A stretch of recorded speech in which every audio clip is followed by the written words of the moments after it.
So depending on where you live, this may sound familiar, but at least up here in northern Michigan, we do have a lot of car-deer crashes. So a deer runs out in front of a car, you hit the deer, just a lot of times it's unavoidable. So there I was, driving 55 miles per hour, 10 and 2, watching the road, minding my own business, and out of nowhere, this deer just runs in front of me.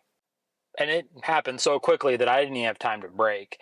Obviously, I felt the impact. It didn't feel as bad as I thought it would. I've hit other deer before in other cars, and it's not surprising. So now I get out of the car, I pull over, and I do what I need to do to assess the damage. I call to make a police report and all those things. We take care of on the side of the road. And initially, I'm looking at it and like, yeah, it needs to be repaired, but the damage isn't that bad. I get it into my local body shop, which is comfortable doing work on an electric vehicle, and they give an estimate, which ultimately comes out to be around like $5,000 in damage. Granted, it's a new car. There's a lot of things that have to happen, so I don't think that much more about it other than like, yep, they're going to have to fix the bumper and the fender and maybe the hood, obviously the headlight.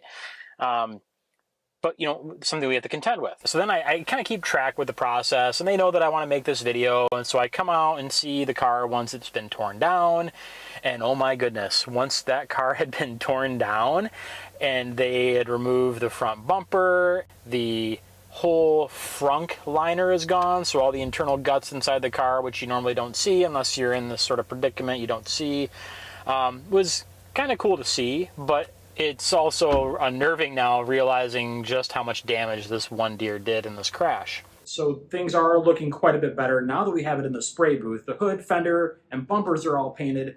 Then it's just going to be a matter of putting things back together. In total, this repair process took about a week, and that was with ordering parts.